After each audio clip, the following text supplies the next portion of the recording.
Hello, everyone, and welcome to a brand new episode of the Sports Insight with your host Alamdar Khan. And you can reach us on our social media handle, which is at the rate of Indus News Sports. So, first of all, we'd head to the headlines. Yes, South Africa won the toss, elected to bat, and all out on 220 runs on the day one of the test. And England won against Sri Lanka. The test series, we'll definitely be talking about that.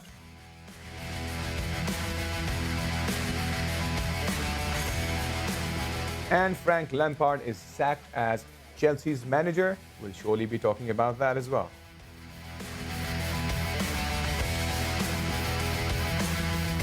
Ryan Coster sets a new world record for indoor shot put with 22.82-meter throw.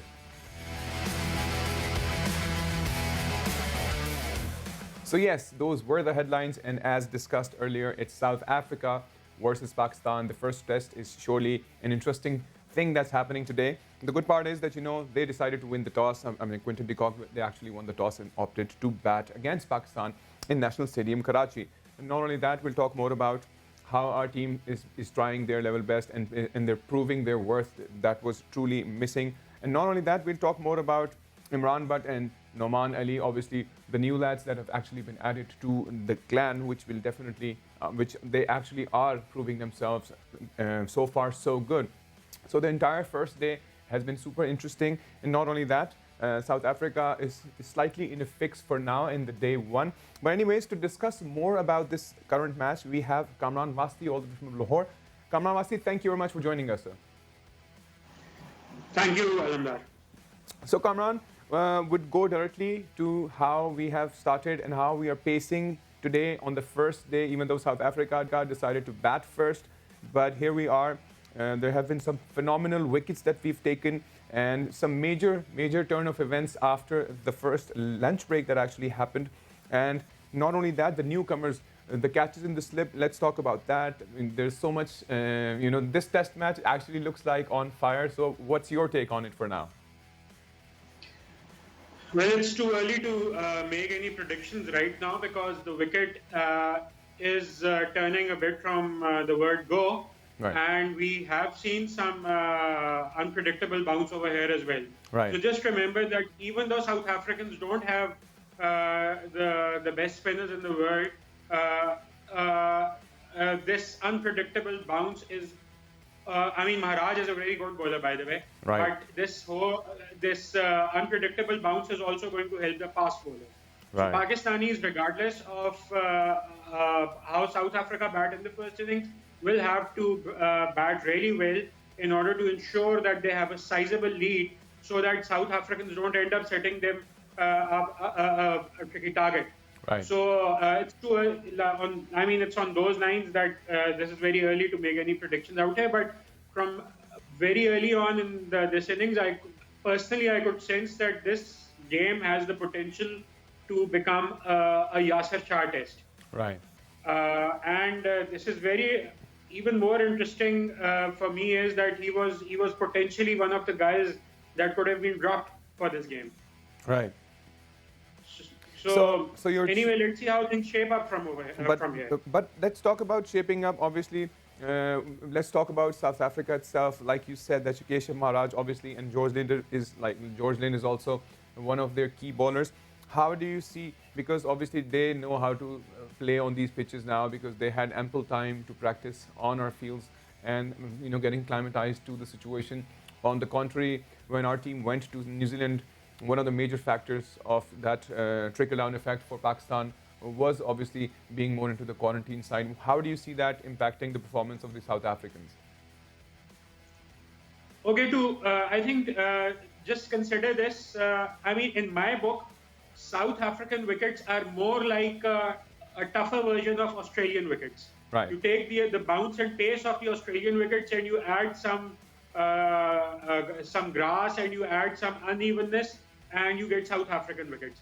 Similarly, New Zealand wickets are very similar to, you could call them a tougher version of English wickets. Right. So the point is that, it's Pakistanis now are obviously playing in their own backyard.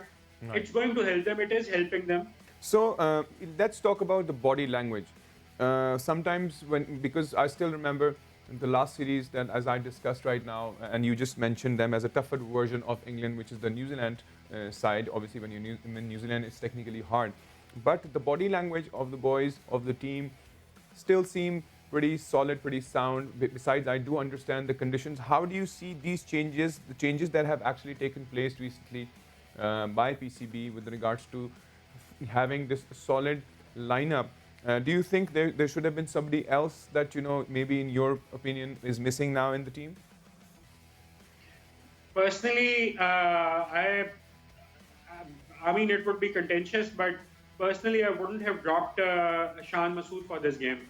Okay. I mean, I know that he was he struggled a lot in New Zealand, Right. but we should remember that, for example, Fawad Alam is playing. If you take out his 100 in the first test in New Zealand, you are left with about 40-50 runs in the other 6-7 innings that he has batted, Right. he has played. So Right. I mean, now Shan Masood would have been playing Shan Masood here would have meant that you would have had a stable opening pair, which struggled in New Zealand. Abid Ali struggled too, and he would have been playing in his own backyard. Right.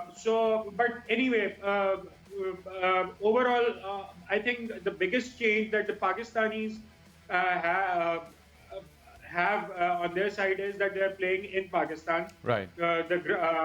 In and it's not New Zealand or Yes. Australia for that matter. So it's basically the biggest plus that we right now have is playing on our own home soil. Tell me something, for instance, because it had actually become very controversial with regards to PCB's action and calling in the head coach, obviously Misbah being very upset about the whole situation, the loss that actually incurred in New Zealand. How do you see if, for instance, Pakistan does not prove their mettle here? What impacts could it lead to for the team? Okay, let's be straight. Pakistanis are a weak test team. Right. Secondly, we have grown up post 1992. We have seen some seriously revolutionary changes per se. Right. Whenever Pakistanis lost something embarrassingly. Right. So I think for me, this is not a major change in the lineup. The biggest change that I ever saw was way back in 1995 when Pakistanis sent probably the weakest team ever to contest in the Asia Cup under Moeen Khan, and there were about, I think, half a dozen debutants in those 2-3 games that Pakistanis played. They didn't win. They didn't win the tournament. Right. But the point is that this is something which has happened over and over again in our history. Whenever something goes wrong, they go for wholesale changes without actually assessing what they are faced with. Over here, New Zealand Pakistanis actually stood no chance in New Zealand. Right. I mean, they were a much stronger team. The team, for example, under Misbah that played in New Zealand in 2016 was a Right. much stronger team. It lost 2-0. Pakistanis on the whole have lost, I think, 7 of the last 8 tests against New Zealand, which was unthinkable during my childhood. Right. So this is the changes that they've made is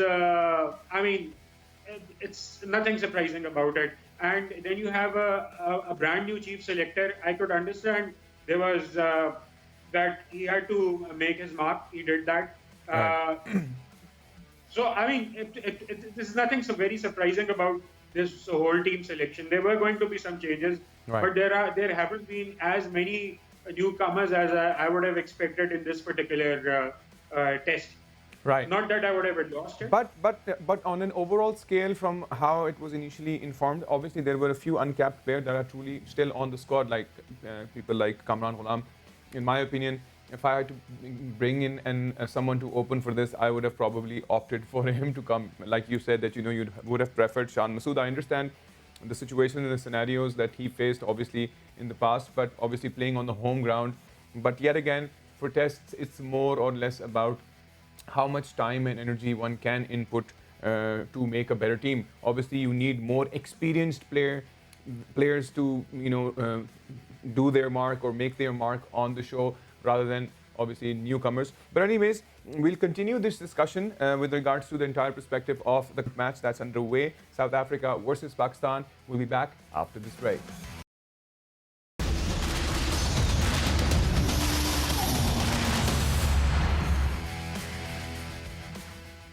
And welcome back to the Sports Insight. And as we are discussing Pakistan versus South Africa, the first test match, it's been so far so good with regards to the fielding, but yet again, and not only the fielding, the newcomers have actually are trying to prove their mettle to us.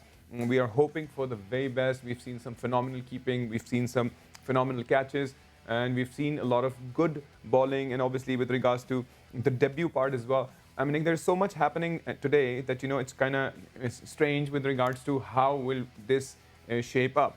So as we have Kamran Wasti with us, and he's discussing that we just can't conclude the entire situation on the basis of how things are right now, because it's the first day. Anything is possible.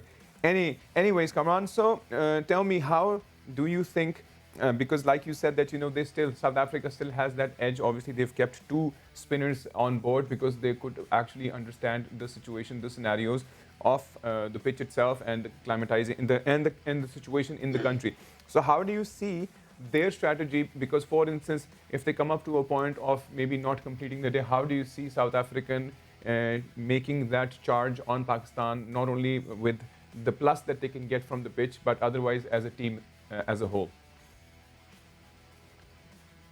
Well, I'll quote a couple of examples for you.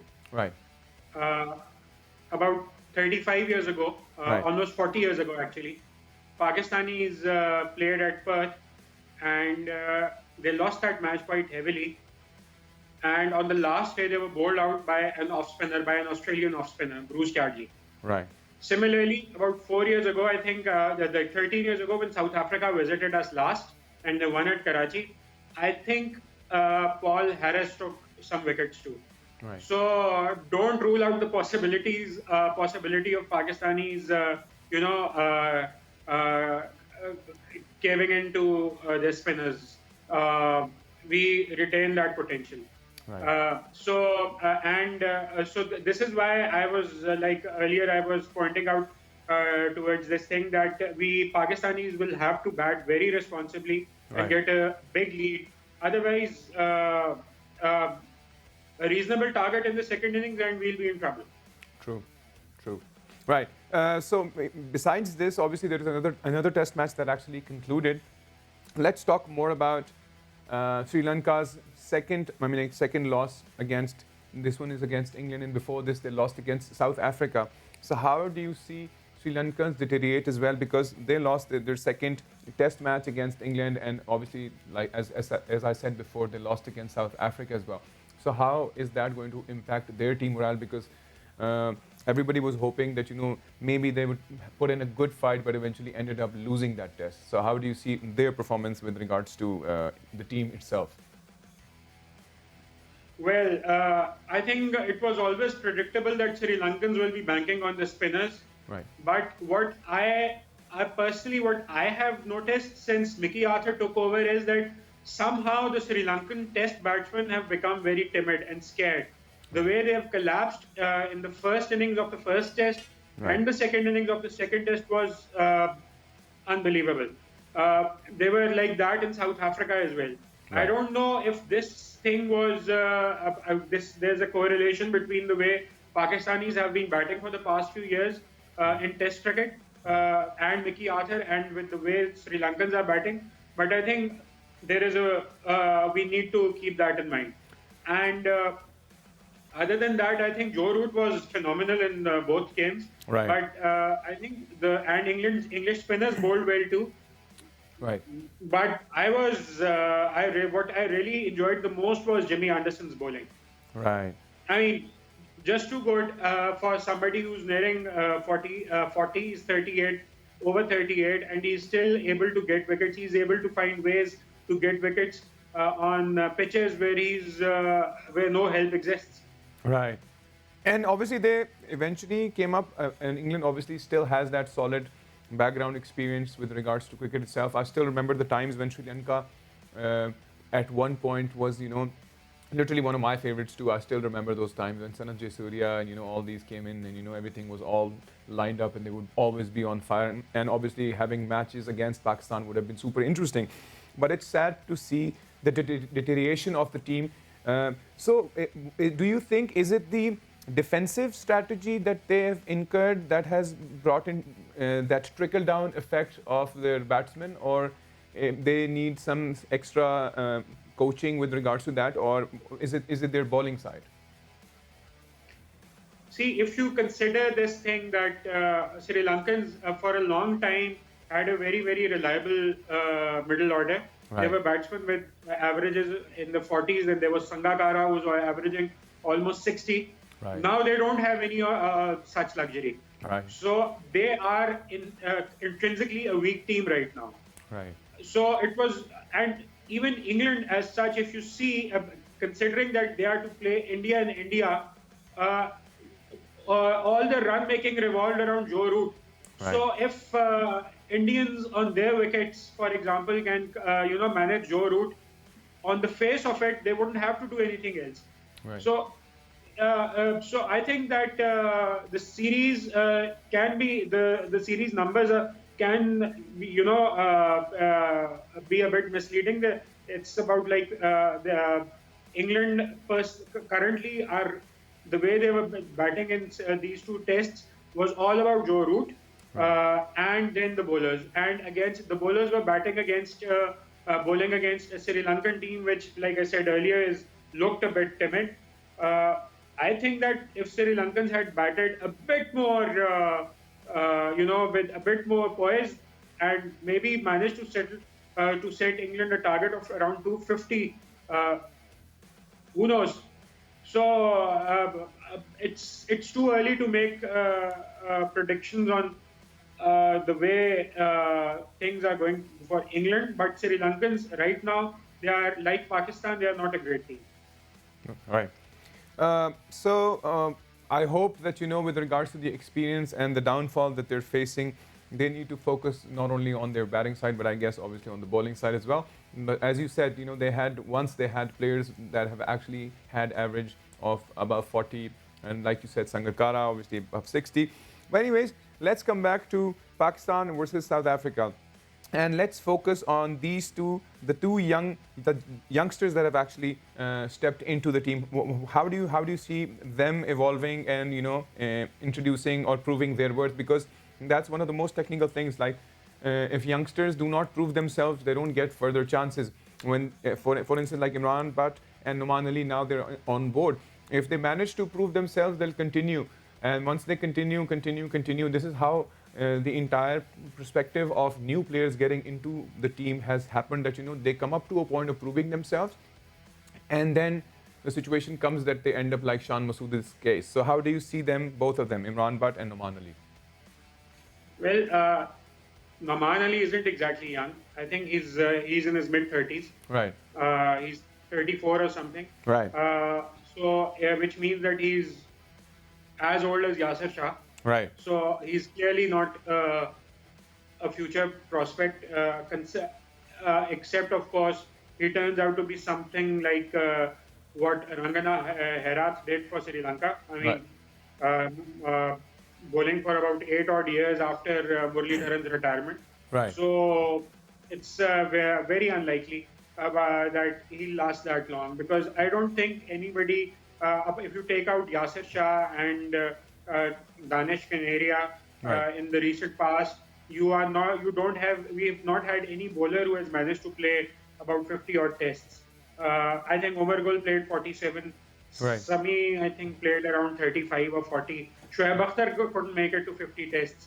So I don't think that Noman Ali is a long-term prospect. Imran Butt, based on what we have seen, there is a lot of positive energy. That the catching was obviously very good. Right. And but I don't think that he has done really done outstandingly well in this particular season. And he did really well in the last season. Right. He almost had 1,000 runs. Right. But he has age on his side. He's 25, and he's playing on his home soil, luxury which was That's the denied biggest. Yeah, to that's the big. a That's whole the generation of biggest our luxury. players. True. But Yeah. that's the biggest luxury.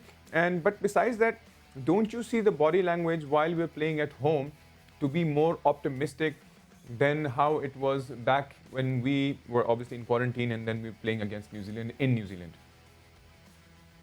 See, all those teams, or every team that tours has to go through that quarantine. So Right. we weren't an exception in that case. Right.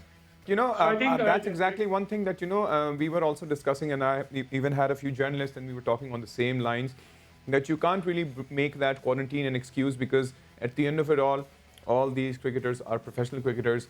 It's their professional perspective to be that super fit with regards to each and everything. And I still remember once the team was there and the quarantine situation was happening, uh, it was a PCB reached out to them saying that we may bring our team back.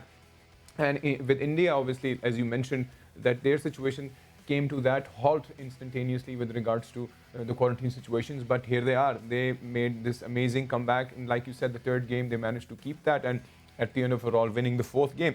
But anyways, what predictions do you have, I mean, like, with regards to our bowlers? I mean, like, not only our bowlers, obviously, they're so far so good, in my opinion, for now. And obviously, the positive body language I can see. But how do you see Pakistan taking charge on the batting side once they come to start playing against South Africa? I think they'll be. You can expect their batsmen to dig in, but if there's a very subtle difference between you know just batting for survival Right. and having a tactical retreat. Right. The way South Africans used to approach their cricket in the 90s was that, and Australians too, that they would approach the 80th over. That's when the second new ball would become available. Right. They would at around the 70 over mark. They would start stifling the batsman up, just Right. not letting them score any runs or something. So, for instance, if we see right now, like South Africa ended up like 220 all out, and now obviously Pakistan will have to take charge with regards to that batting that we're talking about. How do you still think? Because like you said, it's just the beginning. If they play responsibly, to chasing that, and obviously not only chasing that, but making more runs. How much target do you think Pakistan should be giving them? How much, if we play that responsibly as we're talking right now? See, on the face of it, Pakistanis will struggle to chase anything uh, in the above 150. Right. Surely. Right. So Pakistanis will have to bat out of the skins over here, Right. because if they are to win this game, they must make sure that South Africans do not set them a target, ideally above 100 or something. Right. They can always collapse. I mean, we have a very recent history about to back that claim up. So Right. I think that they have their they have it against them. They have it, on in order to. I mean, they have to make sure that they score at least Right. 170 or 180 runs more than this, which means that they should be aiming for something around 400. Anyways, Kamran, we're running short of time. What we'll do is we'll definitely continue this conversation very soon with regards to what happens after the next day comes. Thank you very much for joining us. Sure. And not only that, I'll just quickly come up to the side of football. Yes, let's talk about Frank Lampard, who's actually been sacked as Chelsea manager, and Thomas Tuchel is actually joining in, who was actually fired from this SBG, which was one club that he was in, and he was also fired from there. But he apparently is one of the potential coaches that Chelsea is looking forward on getting. And Chelsea Football Club have today parted company with the head coach Frank Lampard. This was the statement that was issued officially. Let's hope all goes well with regards to that. And let's switch over to the next news, which is about shot put throw. Yes, Ryan Cowser actually sets a new world record of indoor shot put with a throw of 22.8 meters. Anyways, there was the second one, which was 22.66 by Randy Bames. But anyways, this is like most of the side of the shot put, and making a record is obviously interesting because people struggle to break that.